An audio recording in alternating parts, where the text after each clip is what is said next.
Hey,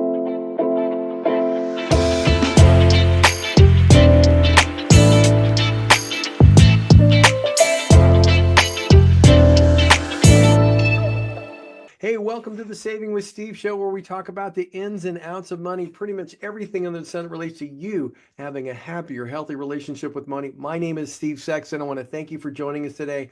Again, I just want to thank you for sharing us with your friends and family. We're expanding not only nationally, but internationally, well over 1 million listeners and viewers. So we really very much appreciate that. But today, we're talking about everything about getting more money for college. We're talking about the test preparation, and you want to avoid the scams. You want to know what to do, how to do it, because it's all new for parents. And sometimes it's new every single year because you have to fill out that FAFSA. But for that, we've got Dr. Shaan Patel. He's the founder and CEO of Prep Expert. On ABC Shark Tank, he closed a deal with Mark Cuban for an investment in a prep expert. He created Prep Expert to help high school students achieve their own dreams. Prep Experts help more than 100,000 students improve their SAT, ACT scores, get into top colleges, and win over $100 million in scholarships. That's big. Now, they offer online SAT and ACT courses, academic tutoring, college admissions consulting. So, Shaan is very well experienced in what's doing here. What's really interesting about Shaan is he's actually got 500,000 scholarships for himself getting into college. And you really want somebody to talk to you about stuff like that. So we have two focuses today. One, how do you get the money? How do you get prepared for college? And two, hey, let's get prepared to take that test so we can do it right. So with that, I want to just thank you for joining us today, Dr. Patel. Hi, thanks for having me, Steve, and thanks you for that kind introduction. I'm excited to talk to parents, families, students, and all your listeners about financial aid, test prep, and really plug in and hopefully clarify, simplify the process, and give some real actionable tips here today. That's perfect. So let's just start. We've had so many emails saying, okay, I fill out this electronic FAFSA form.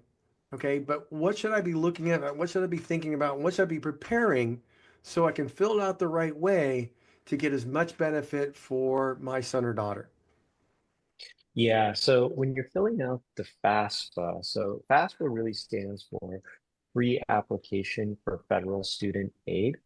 And when you fill that out, it's basically opening up the door for your child to get financial aid from the federal government in the form of student loans, Pell Grants, and those are often dispersed by the financial aid office at the college or university that your student is attending. Now, it's really important for parents, grandparents, and older listeners to know that the FAFSA is not something that your child can just fill out on their own. They really do need a lot of parental or parent guardian help. And the reason for that is because they're going to be requesting a lot of financial information, including tax returns, W-2s, 1099s, bank account statements, brokerage statements. It now actually directly plugs into the IRS to get your prior year's tax returns. So it's really a joint effort between the student and the parent, and having all those documents in order is going to be crucial to filling this out correctly. So basically, what you're saying is a parent should be pulling out their everything from the mortgage statements, the financial investment statements, the 401k, the bank accounts, the tax returns in order to properly fill out the form. Yeah, and that's what often is a hiccup for people in terms of getting this filled out in the best possible way is getting all of that documentation together. Because I'm sure with all the episodes you've done, not everyone is the best about keeping all those forms in one place. And so we've got to do that as step one. And then on top of that, your student really has to make sure that they are exploring financial aid opportunities outside of FAFSA as well, because FAFSA is for federal student aid, federal student loans, federal grants, but there are plenty of other financial aid options from state organizations, county organizations, the state government, local scholarships, private corporations that can also provide financial aid, and those are often overlooked. So let's talk about some of those because you know what? For example, I'm just going to talk about my niece. My older brother married a wonderful woman, and she happens to be Hispanic. Even though he's done very well, she was able to get the scholarship because she was the only Hispanic person who applied. And Yeah, it actually paid all of her college other than room and board. So that's not a bad situation. So are those the type of things you're talking about? 100%. So you nailed it, which is she was the only one who applied.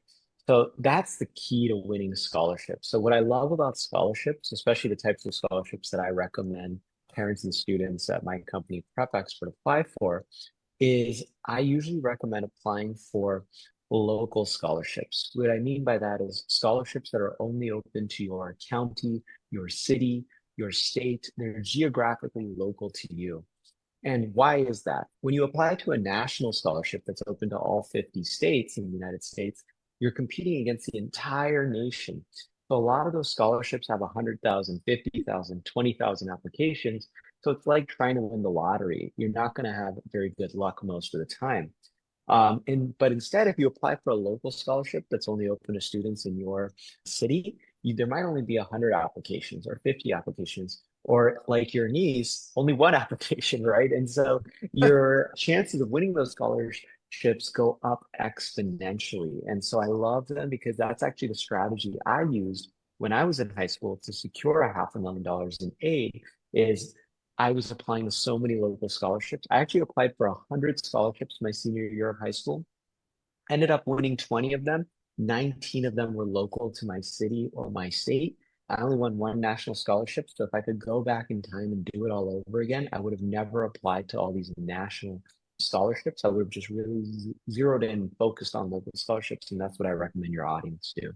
So let's give some examples because we had one person, she wrote in, she says, yes, my son got a $500 scholarship because he played t-ball in the city. Only one. Yeah, I had another person write in saying, you know what, because of these local grants that he received, he actually left college with over $25,000 and bought a new car after he left college because amazing. the grants basically they're not a loan, so they're yours. They're there to use it for your education. But once the education's over, it's money. Yeah. Yeah, exactly. So that's what I love about this is that scholarships and grants do not need to be paid back, unlike student loans, right? So student loans, they often have low interest rates, but you got to pay them back at some point. And this country is really facing a crisis right now with student loans hitting nearly $2 trillion.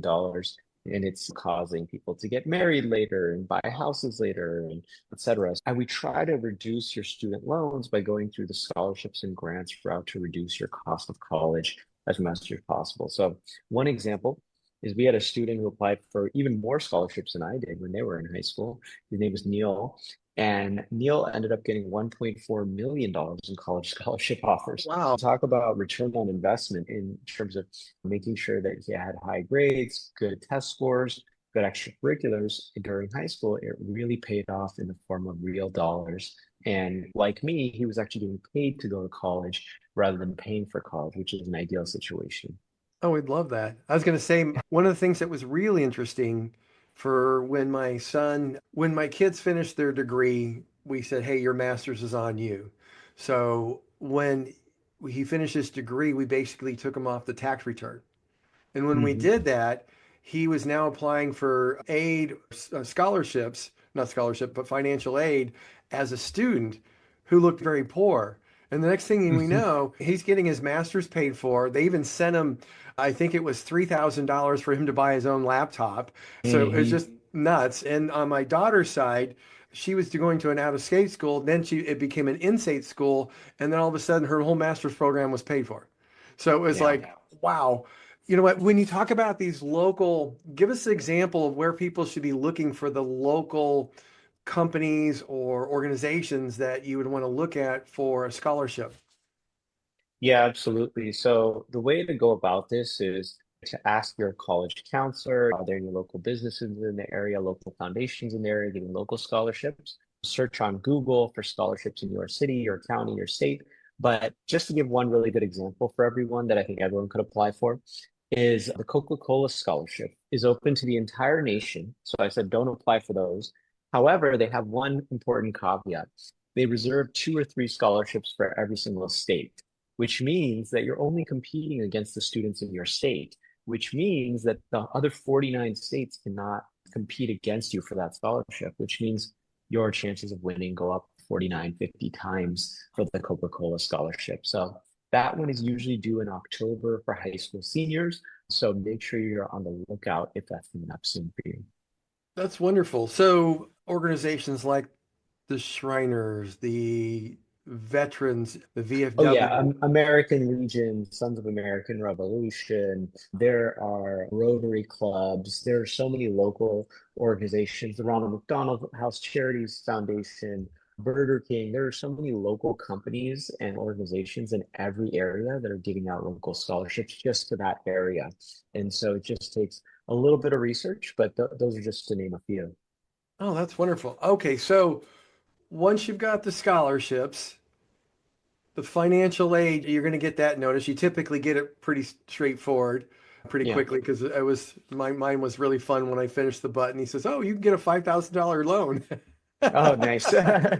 That is quick. Yeah. But they'll give you the loans you qualify for immediately, but oftentimes you do need to wait for the financial aid package from the college or university you're attending to analyze your FAFSA data. And they may add some scholarships or loans onto your financial aid package from that scholarship, from that university.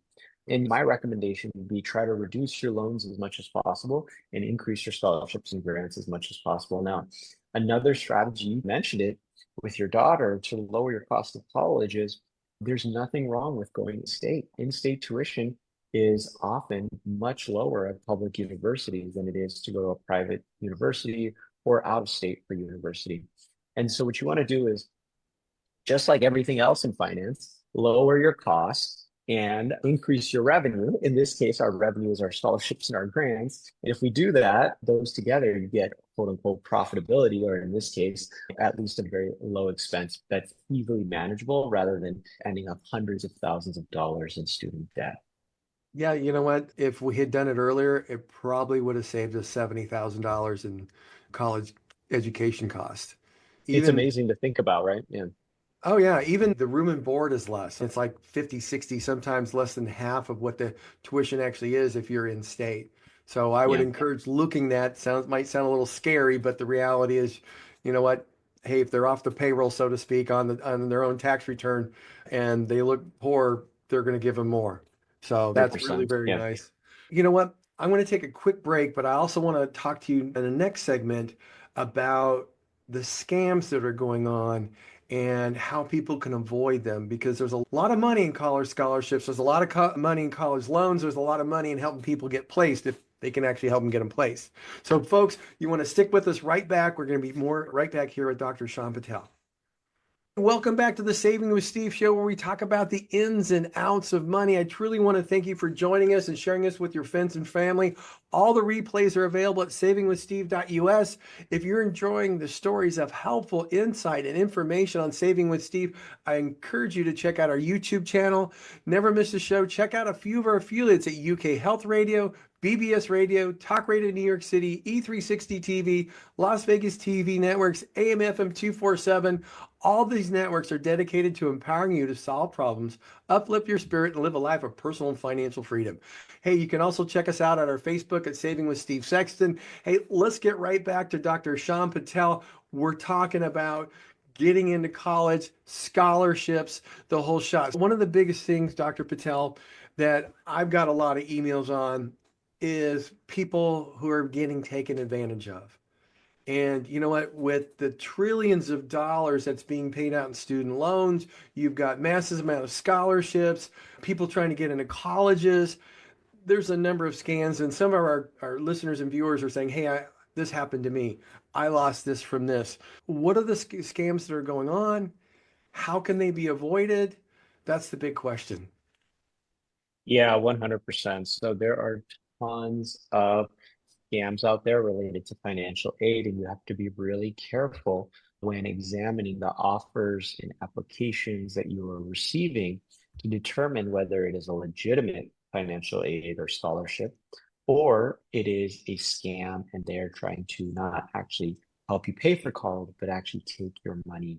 So one of the big red flags to look out for are fee-based scholarship applications.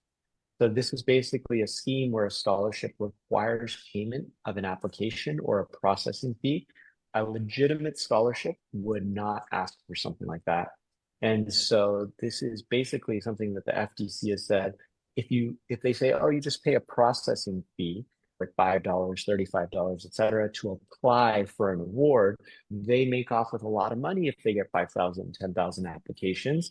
And then they might actually pay out one or two scholarships, but it's nothing compared to the amount they're profiting on such. So make sure if you're applying to a scholarship or a financial aid package that you are not paying any fees. It's called FAFSA, free application for federal student aid. Free is the key word. These applications should be free and not paid for. That's really good to know.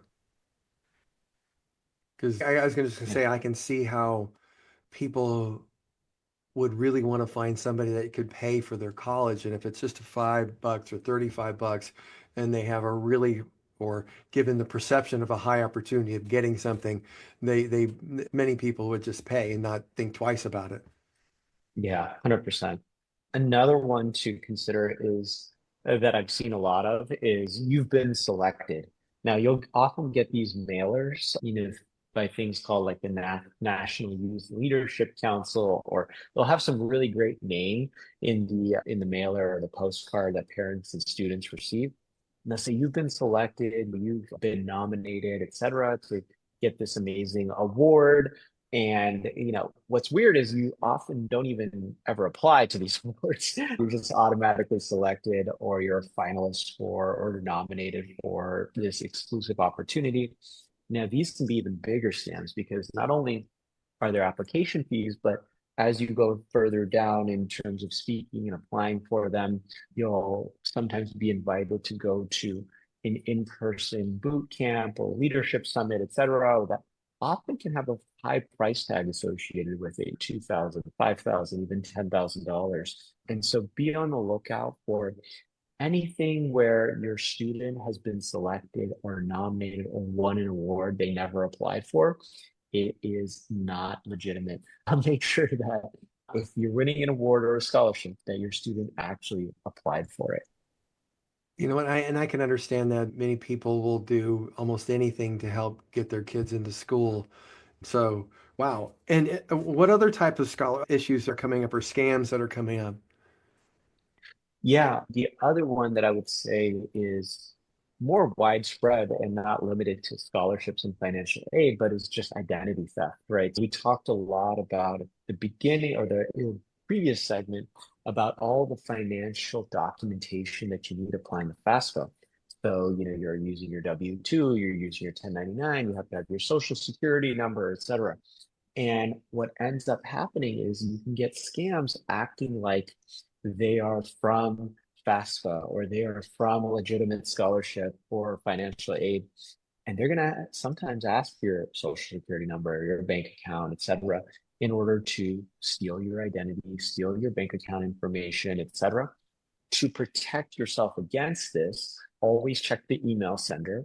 Even if it says it's from FAFSA, make sure the actual email address is from a .gov address, and then make sure all your spam filters are on, because if they're not and things are flying through, you can easily get scammed. And I would also, there are services out there that you can check to see whether your social security number has been leaked, or you could be a potential threat of identity theft, because that is a common thing that can happen with all of the sensitive information that you are using and putting out there in the FAFSA as well as other scholarship applications. I see. So it's one of those things where just because of the nature of getting college scholarships and loans, your information is out there. So people are saying, hey, this, if we can get one or two, this would be great. And that's why they're looking to scam. And they probably get a lot more than that just because people don't pay attention. And one of the things I think that was really important that you said, and we see this with IRS scams and other things where they get what I think it's called a masked email where it might have FAFSA on it, .gov over the top, but when you press on it, or try to copy and paste it, all of a sudden it goes to the UK or somewhere else. Yeah. And so those are the They're things. they're getting really sophisticated with these scams now. They can even fake the caller ID so it looks like it's coming from FAFSA. Or I got a call the other day that said on my caller ID that it was from Google, and the guy was asking me to change my password, and I couldn't believe that the caller ID had actually said Google, and it was pretty clearly a scam. These scams are getting sophisticated, especially with AI, so just be vigilant and really try to protect yourself, your family, your child, etc. I agree because I probably get 8 or 10 phone calls a day from people saying they're Yelp. Yeah. I want to talk about my Yelp account. Okay, great. And it's funny because when you look at the actual phone number, you could tell it's a predictive dial where somebody's got 30,000 phone numbers that they just run through. Okay, cool. That's great to know. I'm just looking through my the viewers' questions, and it's just really very important. The big tips if you're going to apply for scholarships, FAFSA, go out to different places. What's the tip? You applied to 100. Okay, would you recommend applying to as many as you can find? 100? What's a good number for people to apply, possibly get reasonable results? Yeah. 100 is too many. I'll admit that.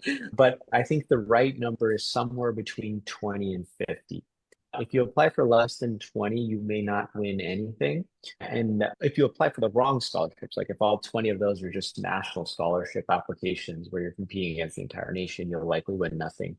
So you really have to hone in on, I think 20 is a really good number of local scholarships to shoot for. There are definitely 20 organizations, businesses, companies, Rotary clubs, Boys and Girls Clubs in your area that are offering scholarships to high school seniors and their parents. So that one should be a good number to shoot for. Now, if you got great grades, great test scores, great extracurriculars, you should be maximizing as I was doing. And so going for that 50 number is probably where you want to end up. And you're going to see incredible results if your grades, test scores, and extracurriculars are up there. Okay, so when you say you want to maximize, if you get great grade scholarships, extracurricular, so you're giving back to the community and stuff like that, when people look at that, how should they be looking at that or presenting that when they're doing a scholarship application? Because that makes a big difference. Because you know what? When my daughter applied, she had almost 3,000 hours for the National Charity League. And that she put out a few applications and she got a lot of acceptances. Yeah, it makes a huge difference. So, in terms of your extracurricular activities, I always recommend at least two that are going to be crucial. One is related to community service. So, as you mentioned, volunteer hours, helping nonprofits, soup kitchens, that kind of thing. And two is leadership. So, being vice president, president of a club or organization, having started a club or nonprofit, being a founder of something like that. The reason for that is when you think about how scholarship committees think, they want to invest in the future of tomorrow, the future leaders of tomorrow. They want to give money to those that are going to be leading the community, giving back to the community, being leaders in the community, et cetera, and on their college campuses and throughout the rest of their careers, hopefully. If you've demonstrated that in high school through community service, through leadership activities, you are going to have a leg up on the competition in terms of applying for scholarships and financial aid. And that goes for college, of course, too. So basically, what you're saying is they're looking for a wonderful ambassador for their organization to say, we gave this person a scholarship and see what they've done. Yeah, 100%. That's why this conversation is relevant, not just to parents of 12th graders who are applying for all these scholarships and financial aid, but parents of 8th graders, ninth graders, 10th graders to start thinking about how to shape their extracurricular activities to make sure that one, that they're competitive for college and scholarship applications, but two, so that your student really does become a leader in the community and does give back to the community and is a future leader of tomorrow, because that's really important to experience in your early years of high school. I also think it's one of those things where they also want to look at a well-rounded person, not somebody that just stays in the room and studies. Yeah, 100%. That's a big part of it too. Having high grades and test scores, really important, but that's just part one. Part two is making sure that you're well-rounded across the board. Great. Hey, folks, stick with us right back. We're going to be right back with more Dr. Patel.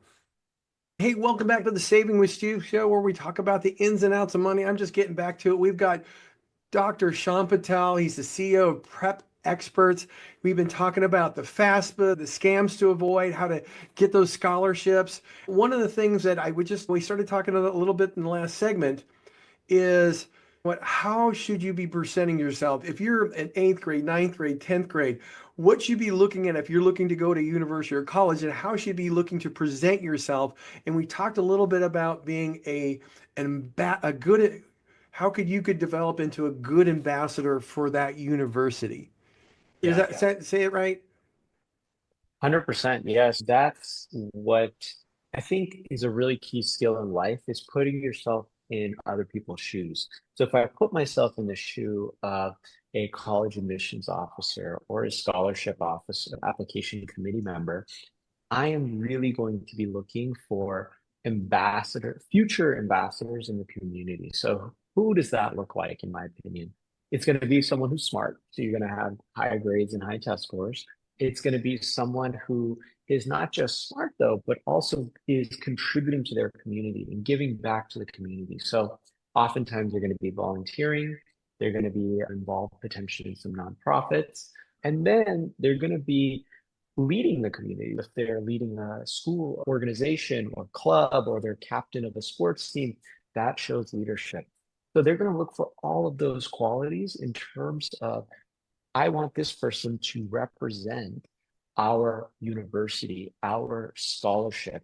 And can I attest that from their prior experience that they actually can do it? Because everyone can write on their application, they will do it, but who actually has done it from their experience in high school? That's the key. And one of the other things that I'm just coming this out now is adversity. People deal with adversity. Would it make sense when you're writing that application out? Hey, should I be talking about how I overcame something, how I was able to do things that was just in my world? Is that something that people want to see, especially on a college admission? Yeah. I usually recommend adversity to be discussed in your personal statement. So that's going to be for the college application or a scholarship application often requires an essay as well. And they often will discuss challenges, adversity that you've gone through. And I think it's one of the greatest measures of success, which is your ability to be resilient to failure, to adversity, etc. Because everyone fails in life, but the people that are successful are those who are able to overcome those challenges, overcome those failures. So telling that story in a personal statement is the perfect way. Now, here's an advanced tip. If you can then connect that adversity, maybe you went through a really challenging medical diagnosis, either you were a family member and now you're involved in a nonprofit helping to raise money for research in that area or something. If you can connect it to how you are going to make things better for other people in the community and in the larger world and society through community service, through volunteering, you can discuss that. That's going to be your golden ticket in a lot of ways because now you have personal experience and you're demonstrating that you're going to make the world a better place for others. That is the golden ticket. Because just Yeah. working with business leaders in the community, they're all looking for that. And if they're going to Mhm. give you a scholarship or if a university is going to look at you, they want to see somebody who's persevered, overcome, and then did something with it. Yeah. I think that's like the total aha here. So let's Yeah. Yeah. let's transition to test prep, getting Mhm. prepared to take that ACT, the SAT, all that kind of stuff. What how should students be looking at that? What should they be doing? Where can they go? I know you guys do the academic tutoring, the test prep stuff. What should people be looking at with that, first of all? How should they be looking at attacking it? Because if you buy the book, you're getting this thick thing. Yeah. Yeah, What would it's be a, the it's a best way? great question. So I think step one is just where I think there's a lot of confusion among parents and students is, do I even need to take the SAT or the ACT, right? Because you hear in the media and all these articles and interviews, people say, oh, don't worry about the SAT or the ACT. Colleges are test optional, especially in California. University of California is test blind, so we don't need to take the SAT or ACT, right? That's what a lot of parents think. Now, I want to debunk that myth for a couple of reasons. One is there's been a lot of studies now that at test optional universities, students who submit their test scores are getting accepted at 2 to 3 times higher rates than students who do not have a test score. So if you want to double or triple your chance of getting into a college that's test optional, submit your SAT or ACT score, right? So it's going to be a big difference maker for you in college admissions. But even more than that, there's been dozens of universities reinstating the SAT and the ACT. So just this month, Princeton University reinstated it, but we've got Harvard, MIT, Yale, every Ivy League besides, I think, Columbia now, Stanford, Johns Hopkins, University of Texas, all Georgia public universities, all Florida universities. It's just coming back in a big way. But even more than that, there's one important reason that you got to take the SAT and ACT that a lot of people don't realize, and it relates to today's conversation. So many financial aid scholarships will consider your SAT or ACT score in order to give you that scholarship. So what's very interesting at many colleges and universities that are test optional or test blind is you'll get in, but to get their presidential scholarship, to get their full tuition scholarship, to get their trustee scholarship, you need a test score. And a lot of people overlook that, right? And there's literally billions of dollars in scholarships that you become ineligible for if you don't take the SAT or the ACT. So I'd say first thing we got to clarify is parents, students, it's really important to take these exams. Don't let past media test optional fool you. It's important for scholarships. It's important for admission everywhere, whether you're test optional or test required. So basically what you're saying is if every parent out there, if you want to pay less for your your son or daughter's college education, make sure they take the SAT or ACT. Yeah, that's a really simple hack, right? Because there's a lot of students not taking it and they're just ineligible for all these scholarships. So there's already fewer applications. So if you're one of the few and you do well on it, you're gonna score. You're gonna have a much higher chance of getting scholarships, financial aid, etc. Yeah, in fact, one of the scholarships my daughter got was because of that. I So totally agree with that. I perfect was just example. Yeah, it was just like think. Yeah, And that yeah, scholarship actually that money went for each year for the 4 years. So that was really very nice. And I'm grateful yeah, for it, to be honest, yeah. because I didn't have to pay. Exactly. Yeah, and I got a perfect SAT score myself. That's not the only reason that I got scholarships, but it unlocked a lot of my scholarships, 100%. Yeah. Yeah, no, I was never the perfect one. Oh, let's talk about the test prep for taking SAT and ACTs and stuff like that.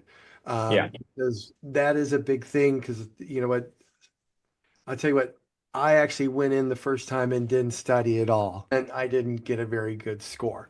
And the second time I took one of the classes and all that, and my score increased dramatically. And the third Hmm. time I took it, increased even more. And thank God I was an athlete, so it was helpful with that too to get Yeah. into the university. But you know what? A lot of kids aren't used to that standardized testing.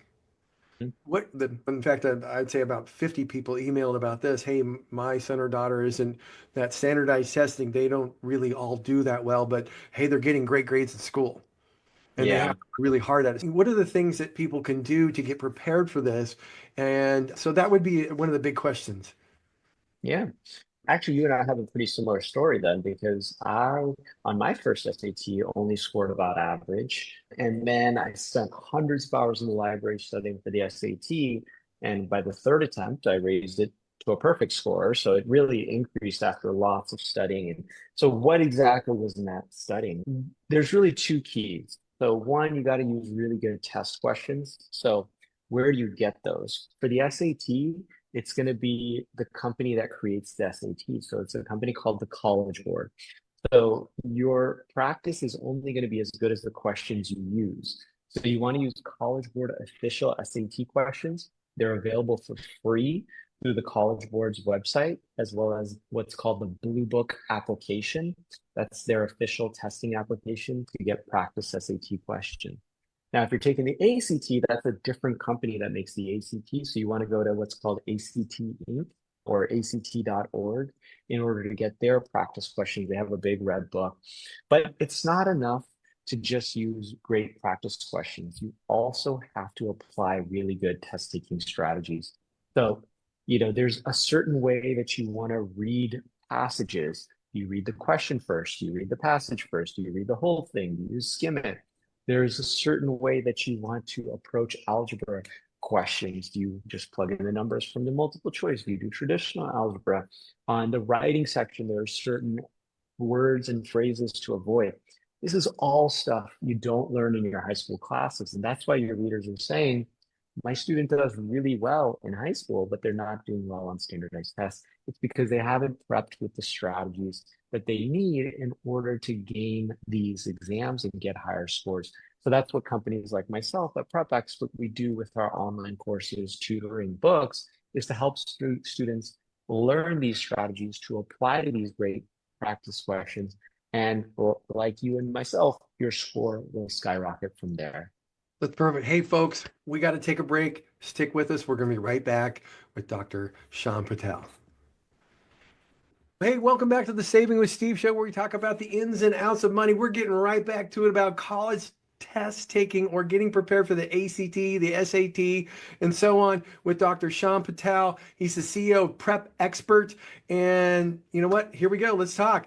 Dr. Patel, I love it. You talked in the last segment about the written, the math, the English, the comprehensive, all that kind of stuff. What are little things that people can do to start preparing? You talked about the ACT book, that big red book. We talked about the college sports book that they can actually go get it online for free, which is awesome.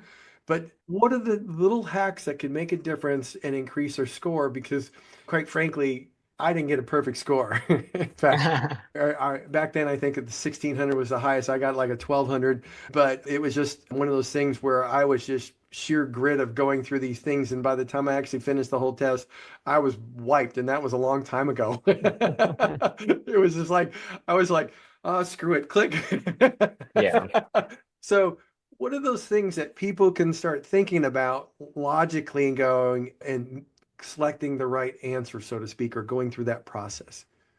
Yeah, 100%. So there's different test strategies for every single section of the exam. So I'll give a couple examples here. For example, on the writing or the grammar section of the SAT or the ACT, there's a really simple rule to remember, and that is that the word being, so BEING, is always going to be incorrect. So you never want to choose an answer choice that happens to have that word in it. That's not going to be the right answer. Why is that? That's because being often creates passive voice constructions rather than active voice constructions. I'm not going to get into passive voice versus active voice right now. I'll probably put the whole audience to sleep. But if you remember that simple rule, the word being is always wrong, you now have an edge over someone who did not prep for the SAT or the ACT and doesn't know that rule. You can eliminate a lot of incorrect answer choices that way. For the math section, a really simple strategy is to test the answer choices rather than doing the traditional algebra you're given. In algebra class, why does an algebra teacher never give you a multiple choice test? Because you could skip doing all the algebra and just plug in, hey, answer choice A, does 2 work for X? Does 3 work for X? Does 4 work for X? And you can just see which one works. Guess what? The SAT and the ACT are multiple choice exams. So you don't have to show your work. You can just skip and get right to the good part, which is which one of these answers works in the original algebra question. So that's a really simple strategy for the math section too. That's so simple, it's easy. Yeah, yeah. So these are the kinds of hacks that it's so intuitive once you learn it, but until you've been taught to do the test that way, you would never think of it. Because when you go into that, when your child goes into the SAT or the ACT, they're just going to approach it like they do their math class. But that's actually not the most efficient method. Like I just told you, it's That's what I was just saying. I was just going, well, what I yeah. did is I did the whole damn math out and, okay, which one, Yeah. right? Yeah. And you just spent all these minutes doing all the algebra, and another student who probably knows this strategy just in 20 seconds and they can move on. They saved time, they lowered their test anxiety, and they've seen the question a million times because they went through the College Board's Blue Book app and it's a breeze for them. So that's why the test prep really does raise scores between the strategies and the questions. That's so interesting because you know what, being a person who never didn't really, I did take a class, but they didn't give me that hack. But I was just doing question after question. And quite frankly, I was and great at math and still great at it. And the funny thing about it is I can do formulas in my head, but I didn't do it then. Yeah, it's funny. I bet you would have been better at math if the questions were related to finance. Like, Actually, if it was a good formula, I was good. It's just that yeah, I was always, you know what, I grew up in the world where you show your work with math. And so yeah, if you're doing this 40-foot algebra question, you show the whole work and they'd mark you off if there was a point off or whatever. I mhm. had to show my work. And that's probably where I got Yeah, exhausted with it. yeah, and that's where a lot of students go wrong in the math section yeah, of these standardized tests. You do it you do it the way in high school, and that's not often the best way for the tests. Yeah. Oh, okay. So that's good to know about the math side in English. So what about, you know what, there's an essay. Mm. So what's the big hack about writing? Yeah. The big hack about writing an essay is there's good news. There's no more writing in our essay. So they got rid of it. Yeah, yeah. So they Oh, got I'm rid of it sorry. just a couple of years ago. No, so it's great news. So what it brings me into a great segue about the new digital SAT that came out just a couple of years ago. There's no essay anymore. The exam's a lot shorter. It used to be like 150. The one that you and I took probably had 200 questions. Now it's just 98 questions. The one that you and I took was like 3, 4 hour paper-based exam. Now it's a 2 hour, 14-minute exam. So it's shorter than ever. You have more time per question. There's no essay. There's no analogies. There's no obscure vocabulary. So it's the most student-friendly version of the SAT that's ever been created. Now, the ACT is updating itself to be similar to make it a little bit more student-friendly. But I will say they are not easier exams. The reason for that is they're adaptive. So they adapt to your student skill level based on how they did on the previous section. If you did really well, you're going to get harder questions to try to get higher scores. If you did poorly, you're going to get easier questions where you can't get a higher score. And so, because of the adaptive nature, it does make the exam still quite difficult. And so, you still got to do the test prep, take it seriously. So here's the next thing. My son, he's his master's in electrical engineering. He graduated top 1/6 of all of the master's students and the whole university from a grade point average and all that stuff. But he did a lot better on the ACT than the SAT.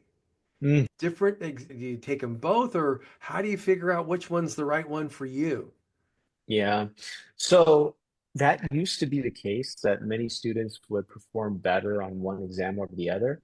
Now that the exams have been updated to be more similar than ever, especially with the new ACT update that just happened a few months ago, we're not seeing that huge difference in a student getting much higher score without prepping on one exam. With that being said, I still recommend doing both exams, doing a diagnostic test and seeing which one you like, seeing which one you get a better feel for, etc. And there's nothing wrong with taking both exams and then just submitting your higher score to colleges and scholarships. They only want one score, doesn't matter which one. So you can find out, okay, there's concordance table, a 32 is equal to, on the ACT is equal to a 1400 on the SAT. This is a higher score, so I'm just going to submit this one everywhere. So that's a really good strategy too. Hmm. Yeah, I know it was significantly different back then when he took it. And that was only, what, Mm. 5, 6 years ago. Yeah. So, yeah, I just thought it was really interesting that he did better on that one. And I always thought it was the harder one. Yeah, yeah. And the ACT did have a science section, and they just got rid of that too. So there's so many test changes. You got to stay up to date with this stuff Oh, because okay. otherwise it's overwhelming for parents and students. Okay, so we got about 10 couple minutes left. You have the MCAT. Okay. Do you help out with students looking to get into master's programs? Is there still an essay on the master's program for when you, Yeah, for the most part, gotten rid of essays on most master's exams as well. But we do help with MCAT, GRE, GMAT, because once you learn how to prep for one test, you'll realize that there's a lot of similarities across like how to read passages, how to do the math, how to, like to your point, if it has an essay, how to write the essays. But I will say standardized testing in general is going away from essays. And the reason for that is the essays were really gameable, very easily to game. It was like if you just wrote a long essay, you would automatically get a high score. There was like a bunch of MIT studies about it. It didn't matter what you said in the essay. It was just the oh, length of the essay. Yeah. 3 pages are in? Yeah, exactly. It was really So funny actually. that's interesting. So, Sean, let's talk about what you do for or high school students. When should somebody start getting connected with somebody like yourself? Is it a junior year, a sophomore year in high school? When should they start getting connected? Yeah, for parents and students who are interested, what we do at my company, Prep Expert, is we offer online SAT, ACT courses and tutoring. So generally the way that works is we have a flagship course that's 6 weeks long. Your student attends classes twice a week with an instructor and takes a practice exam on the weekend over 6 weeks. And we guarantee a 200-point improvement on their SAT score or a 4-point improvement on their ACT score after those 6 weeks. I like for parents and students to get started with us earlier, 10th, 11th grade. There's nothing wrong with getting started in 12th grade, but then we're really up against a wall in terms of being able to retake the exam, making sure that our college scholarship applications are all in on time, everything we talked about today. So if your student is younger, you have more attempts to take the SAT to keep getting or ACT to keep getting a higher score. You have more time to work with us, etc. And so for the parents and students who are interested, you can find all of our course schedules, all of our tutors who've all scored in the top 1% and 99th percentile at prepexpert.com. That's prepexpert.com. And when you go to prepexpert.com, you'll also see a bunch of free resources, free ebooks, free guides, as well as a free live webinar that I do with parents to actually talk even more in depth about college admissions, scholarships, test prep, and I'll give a lot of free content away in that webinar in terms of like actually demonstrating some of the strategies we teach so that students really know what to expect and parents know what they're signing their student up for. So you can find that all at prepexpert.com. So, folks, you definitely want to go to prepexpert.com. You want to get involved with that webinar, listen to the parents, watch Shaan go through it. You know what? Just remember back when you were trying to get into college, if your kids can get a leg up, that would make a big difference. Shaan, I really appreciate you being here today. And the just pearls of wisdom, the ahas or something else, especially from my standpoint from a long time ago. And there's it's so ingrained in me, it's like a trigger. Yeah. No, thank you for having me. This was a lot of fun. I hope parents and students learned a lot from today's conversation, and I wish everyone the best with your college scholarship and financial goals.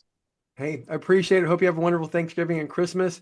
Folks, stick with us. We're going to be right back with more Saving with Steve. Hey, folks, welcome back to the Saving with Steve show where we talk about the ins and outs of money, pretty much everything under the sun that relates to you having a happier, healthy relationship with money. Again, my name is Steve Sexton. I want to thank you for joining us. Folks, all the replays are available here, savingwithsteve.us. If you're enjoying the stories of helpful insight and information on Saving with Steve, I encourage you to subscribe to our YouTube channel. Never miss a show. Check out a few of our affiliates at UK Health Radio, BBS Radio, E360 TV, Las Vegas TV networks, AM FM 247. All these networks are dedicated to empowering you to solve problems, uplift your spirit, and live a life of personal and financial freedom. Hey, you can also follow us and join the Saving with Steve Sexton Insiders Club at savingwithstevesexton.us. Get all the replays, gaps, gifts, exclusives, the whole shop. By the way, Prep Experts, it's just prepexperts.com. If you're looking at college education for your children and they're sophomores, juniors, or seniors and you need help, this is the place to go. You just want to go to prepexperts.com, take a look at that evergreen webinar so you can get some information and insight on what they do and how they help. But with that, I want to finish out with a few things here. You know what? We've got about a month till the end of the year. What are the things that you need to do in order to put yourself in a position to get prepared for the end of the year financially? So, number one, let's talk taxes. If you're of age to take your required minimum distribution, this is a good time to take a look to make sure you've taken your required minimum distribution for the year. Because the last thing you want is get hit with a 25% penalty on the money you didn't take, and then get hit with a 7.5% penalty on top of that for the time and the amount that you didn't take. So it's pretty brutal. Okay. And you know what? If you go back a year and feel like you didn't do it, the cool thing is you have the opportunity to amend the tax return and only assess a 10% penalty. Big savings. Next, look at your taxes. Okay. Understand what tax bracket you're in right now. You know what? If you're looking at doing a Roth conversion, one, you want to make sure it fits for your finances and it won't create problems with you down the road by doing too much at one time. But you want to start taking a look right now. What can you do? Next little hack that's really important. If you're writing a check to a charity, putting money in the collection plate at church on the weekends, okay, and you're over the age of 70 and a half, here's what you want to do. Instead of doing that, you want to go to your custodian with your IRA or your 401k and do what's called a qualified charitable distribution. You're going to need the 501c3 number from the charity, their address, their phone number, all that kind of stuff. You probably have that anyways. But what you're going to do is you're going to have that money go directly out of the custodian of your IRA or your 401k. And say, for example, you give $10,000 a year to charities, and you know what? And let's say you have your required minimum distribution, you have a $30,000 required minimum distribution, and you give 10,000 to charities. You're going to get a 1099 with a gross distribution of $30,000, but a taxable portion of over 20. Yeah, it comes off your income. It could save you taxes. Problem with the big beautiful bill is people are writing checks to charities and they're giving cash to the collection plate, but they're not getting any tax benefit because the standard deductions are so high. So take advantage of that. Very important. Next, when it comes to the finances, this is a great time with the irrational exuberance, the overvaluation. We saw it more and more as what happened recently with Nvidia and all that stuff. Okay. We're still in a position where we got 5, 6, maybe 7 stocks that are driving 41% of the growth in the S&P 500 in the market. It's driving the market. That's a lot of concentration. If there's disruption in the AI world, profits aren't going as high as you and everybody else would like. People are going to start taking money out of those things. And that's going to be a systemic bam to the market. So, folks, this is the time you want to start looking at, hey, how does my portfolio engineer to take advantage of the good? Now, the good could be this exuberance that's going on. How can I manage that? Okay. And then, you know what? With all this exuberance, you see this big, more and more pressure being put on those portfolios. And like you're blowing a bubble with a bunch of gum and the balloon gets bigger and bigger. Some kid's going to want to pop it. And you don't know who's going to pop it, but that pressure and that pin causes it to pop. So how is your portfolio engineered to absorb the losses? Okay. How's your downside protected? And the last one, hey, we're definitely dealing with a world of uncertainty right now. And then you know what? It's going to drive many of the decisions that many people make on a financial basis. So it's really important to understand how your portfolio is engineered to deal with uncertainty, to keep your lifestyle intact, to keep doing the things you want to do. Okay. So you and protect your portfolio so you don't have the issues and have to adjust your lifestyle, the amount of money you want to give out to kids and family members and stuff like that. So folks, those are the big things you really want to look at between now and the end of the year, because if you're prepared for those, you're in a good space. With that, I want to thank you all for joining us today. Dr. Shaan Patel, Prep Experts, was outstanding. I recommend you go to that prepexperts.com website. Again, listen to how to prevent you from getting taken by scams when it comes to college scholarships, college applications, the whole shop. So thanks again for joining us right here on Saving with Steve, and we'll see you next time. Bye-bye.